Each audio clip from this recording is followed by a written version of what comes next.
after just a few seconds, after just a few hours, we saw there is violations by the Israel in which the Israel has targeted Lebanon, in which there were hundreds of casualties has been reported so far. So, what is the future of the Iran-US peace deal? I have joined a very wonderful panel today. Let me introduce to my panel. I have joined Emanuel Pastreich. He's the director of the Asia Institute from Tokyo, Japan. From Lebanon, Beirut, I have joined by Makram Rabah. He is the professor of the American University of Beirut. And from Islamabad, where there is going to be a next peace talk stage on Friday, I have joined by Atif Shirazi. He's a senior journalist and analyst. Thank you very much, guys, for joining me. Thank you very much. Thank you. So let me go to Lebanon, Makram. So Makram, how you see this? Because this the strike by Israel, I think that is quite serious strike. There are some calculated numbers that the death tolls is 250, but I think that the actual number is quite high. So how you see that just like in few hours, Israel has violated the ceasefire agreement? Well, one has to go back and re-examine the ceasefire. I don't think that Iran ever cared about Lebanon enough to really include it in the ceasefire. And more importantly, I think that Lebanon has been implicated in a bigger regional war, which it cannot actually end. On one end, we have the Iranian Revolutionary Guard fighting Israel. However, what we saw yesterday was a war crime, definitely. Just like I believe that hiding within civilian population is equally a war crime. The problem is not the massive attack on Lebanon, but the fact that there is no political compromise in sight. While Israel was bombing Beirut, it was actually continuing the destruction and the demolition of the southern Lebanon. Last night, they were able to successfully disconnect the south of Lebanon from the Lebanon itself by destroying bridges. This is a very bad indicator, Malik, because we are suffering now from a humanitarian crisis. Over 1.5 million displaced who are now refugees. I don't think they will return to their homes anytime soon. This is the real ongoing tragedy, in addition to the fact that over 250 people died and over 1,000 civilians were injured yesterday. It is such a miracle that our health system could actually cater to this number. The resilience of Lebanon is legendary, but I think we are pushing it to the limit. So, Emanuel, how you see that the ceasefire, because Israel is continuously violating, and even the U.S. Vice President said that, quote, we never made that promise. What statements he means, and how you see being an American mean that where the U.S. is standing? Right. Well, the ceasefire with Iran, it was like the ceasefire in Gaza. It was never a serious ceasefire. However, there was something going on. So Donald Trump disappeared. There was an enormous fight within the U.S. military.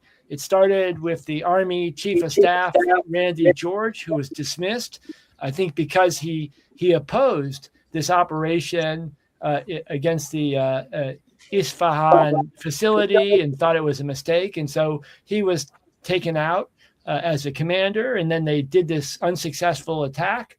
And I think there's a fight within the United States, which is why they needed a ceasefire, or a so-called ceasefire, because to some degree, Central Command, which has fused together with Israel, is in conflict with the Indo-Pacific Command.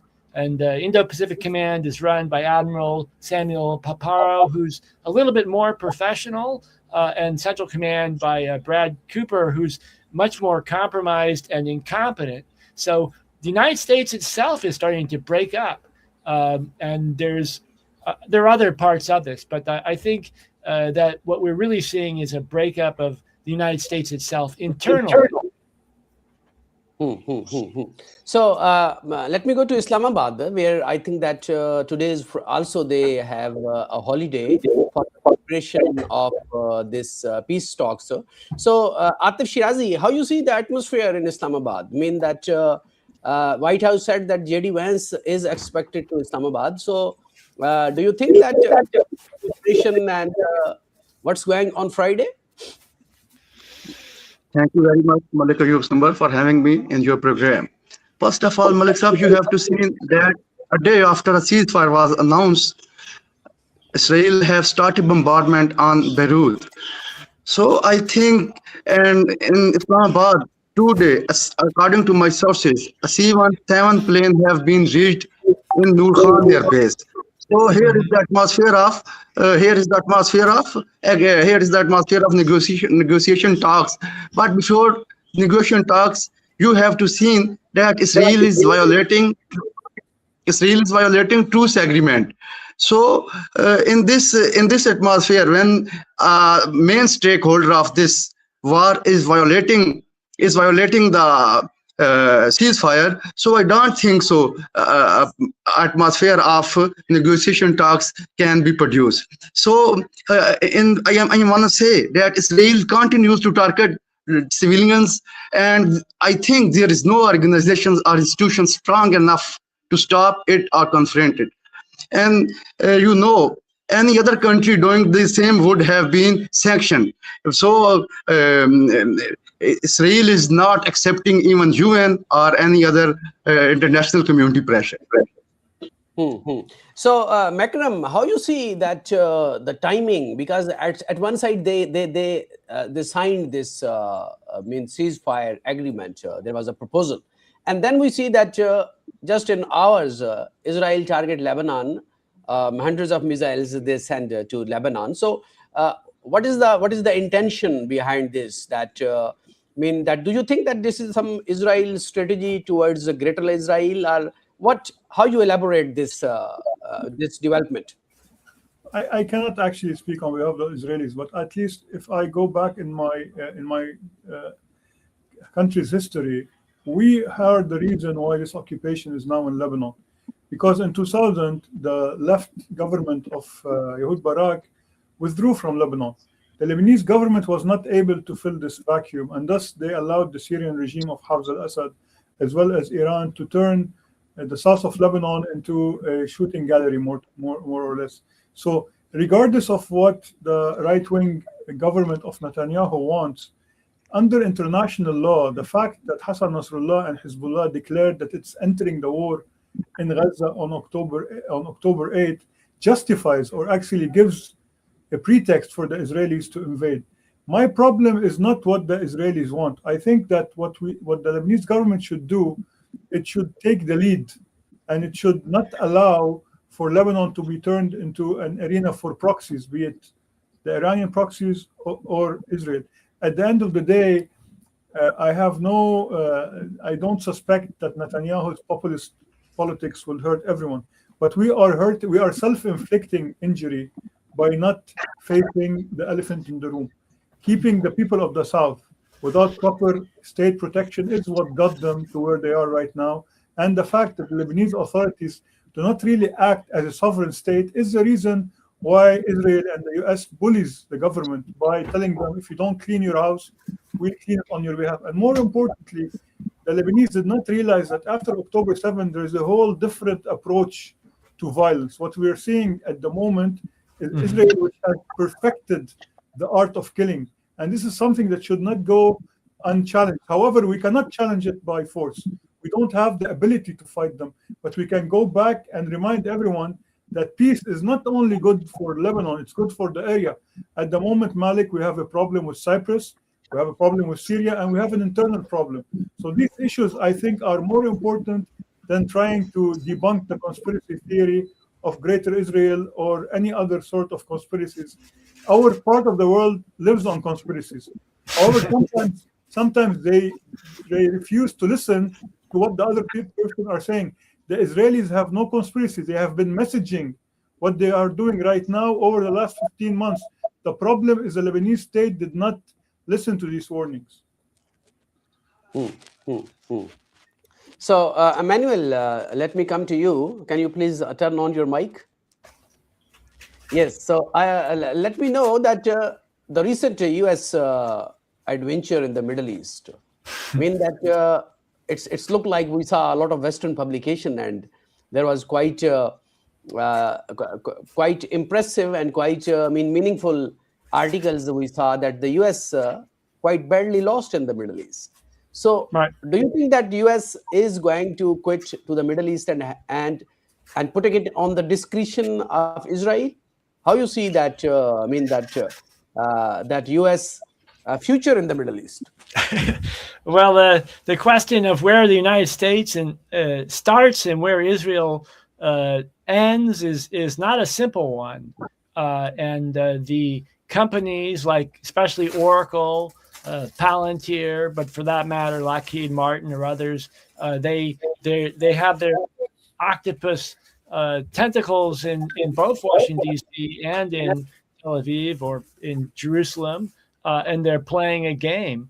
And I don't see the United States sort of breaking with Israel. It'd be hard to imagine. I mean, it's possible. It's possible that there'd be a split, but I think it would require a split within the U.S. military itself, as I suggested a moment ago.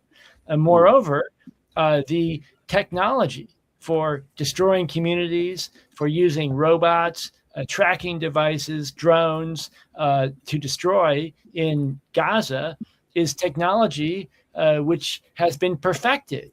And Israel, through its these multinational companies like Oracle, but many others as well, is now selling it all over the world.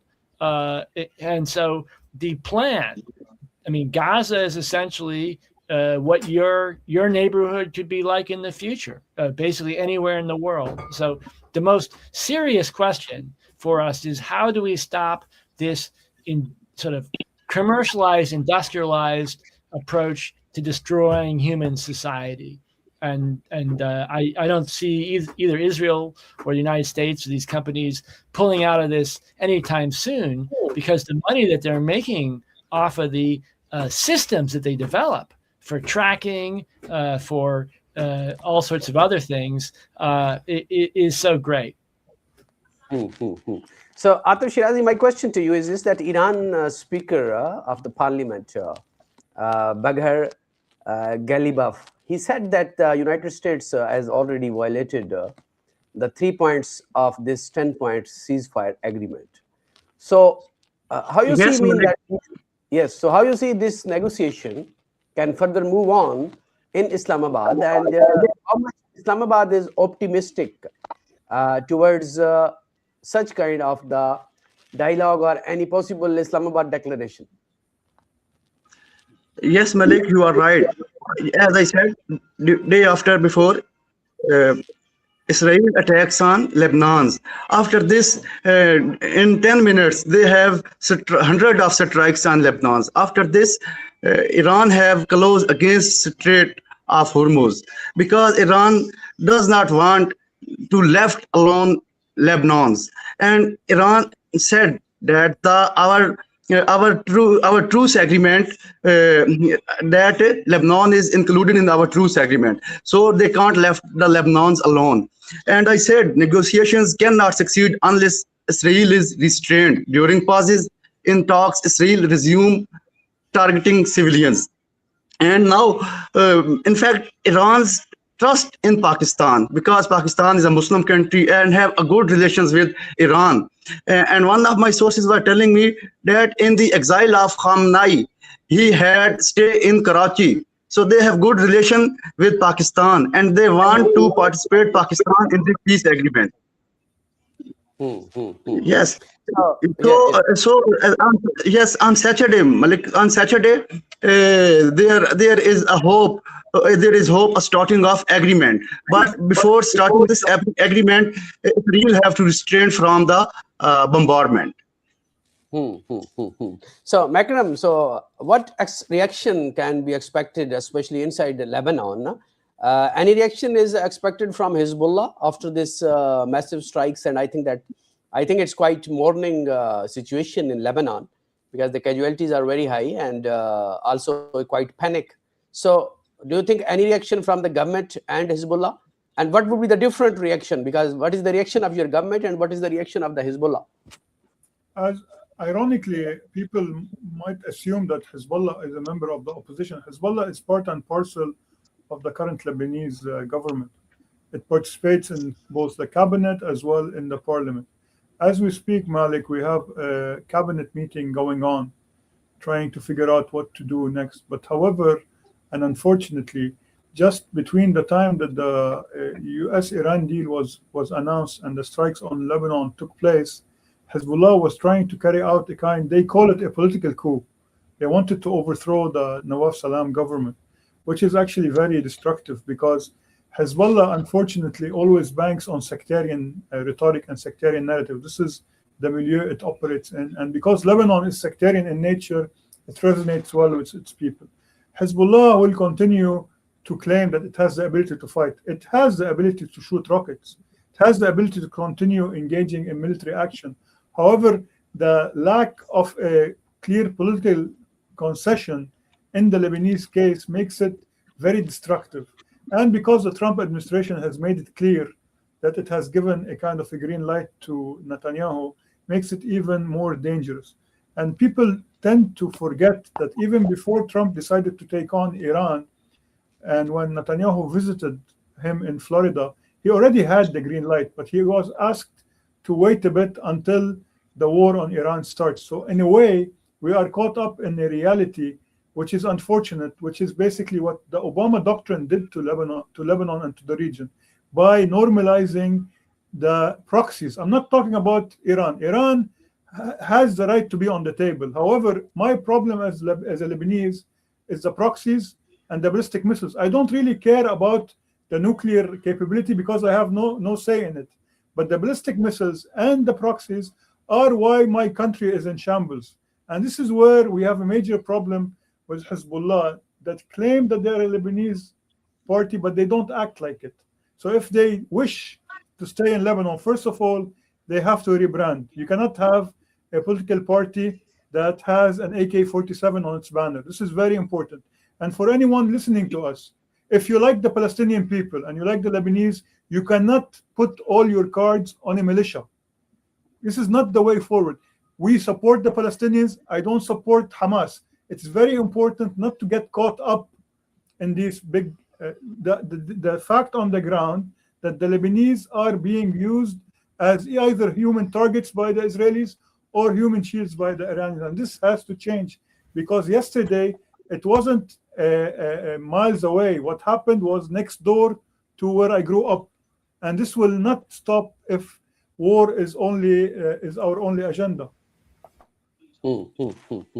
So, Emanuel Pastreich, Donald Trump once again, after this ceasefire agreement, he once again threatened Iran for more severe action.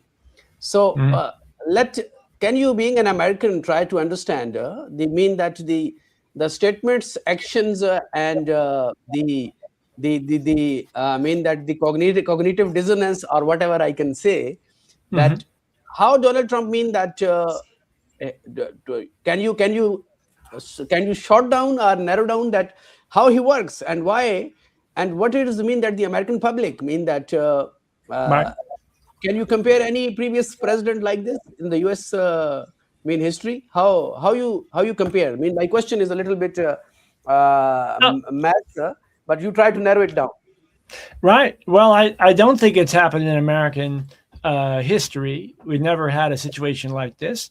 I'm not sure that it's Donald Trump personally, but rather we're moving into, in terms of civilization, a form of barbarism. And as is true for Netanyahu, as you know, Netanyahu recently made a comment talking that Genghis Khan was greater than Jesus. And so the mentality is moving in that direction. Genghis Khan's strategy was, he said, to Persia or to India or other countries, either surrender completely or we'll kill everybody, man, woman, and child.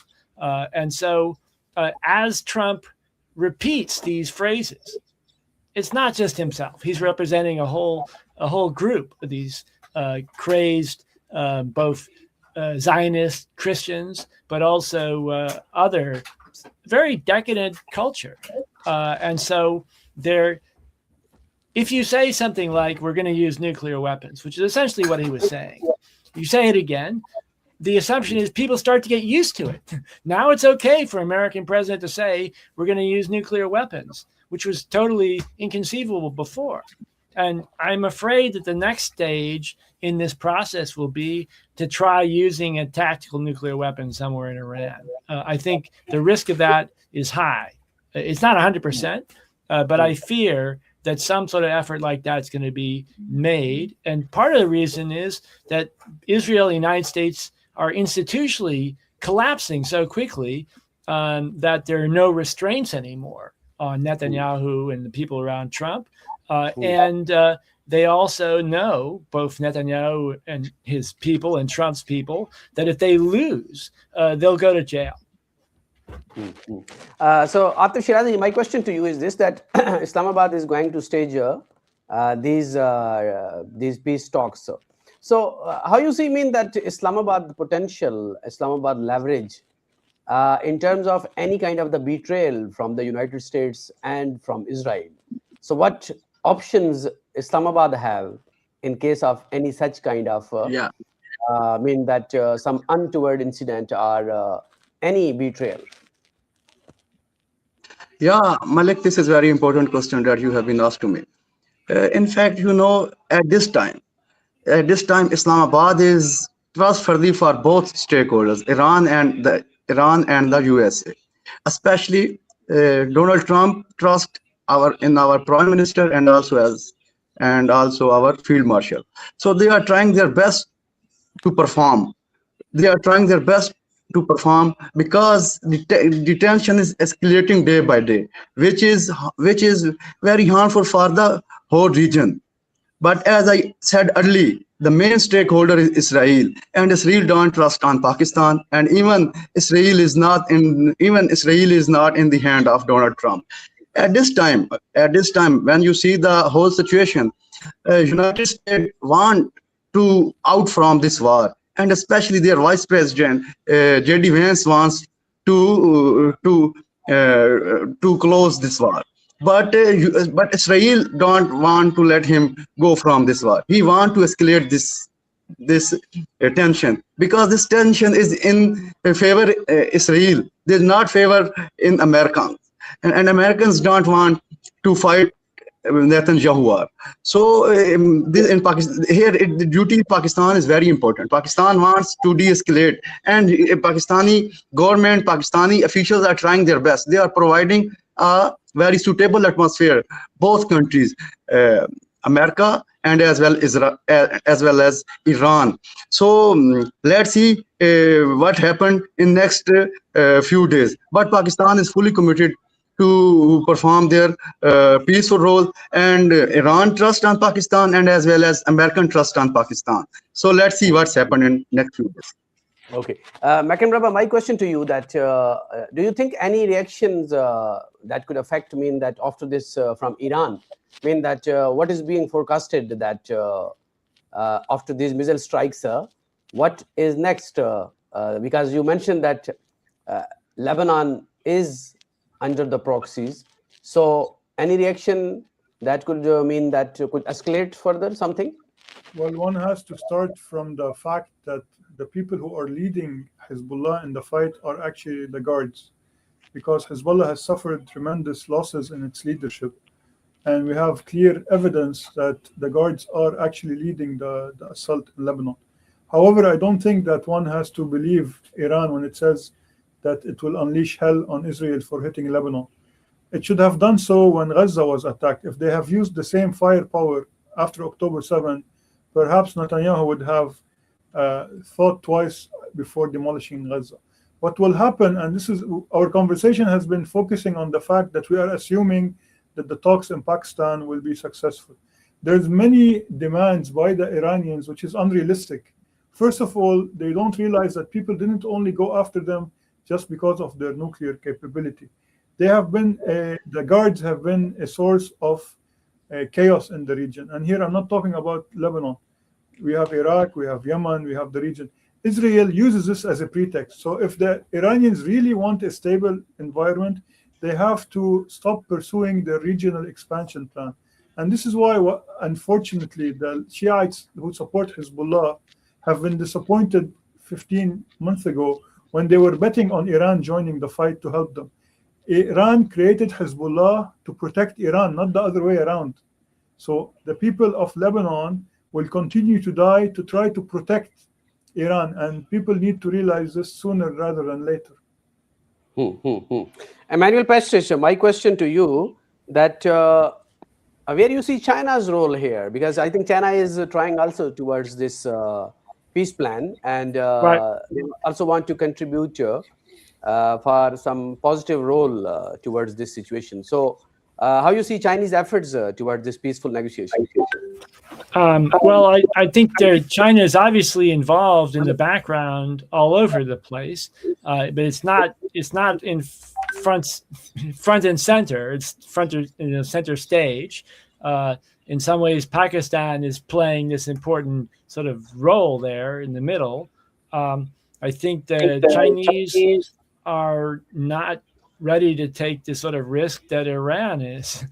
Clearly, I mean, I guess if I had to make an analogy to it, I'd say it's like the United States in the Second World War, that the United States did everything it could to stay out of that war until, the worst was over, right? And then they came in. But I think China doesn't want to get involved in this conflict too early and take too much damage. And it makes sense strategically. But of course, some of us regret that China isn't out there in front.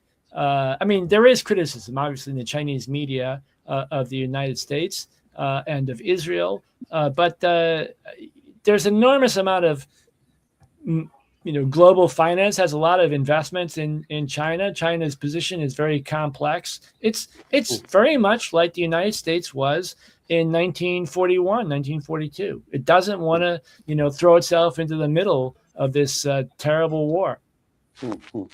Thank you very much, Emanuel Pastreich joined me from Tokyo, Japan, and Makram Rabah from Beirut, Lebanon. And Islamabad, I had joined Mr. Atif Shirazi. Thank you very much for all gentlemen. I really appreciate your insight. And we will be, again, we will speak on some other topic. Thank you very much. Thank you very much. Thank you. Thank you.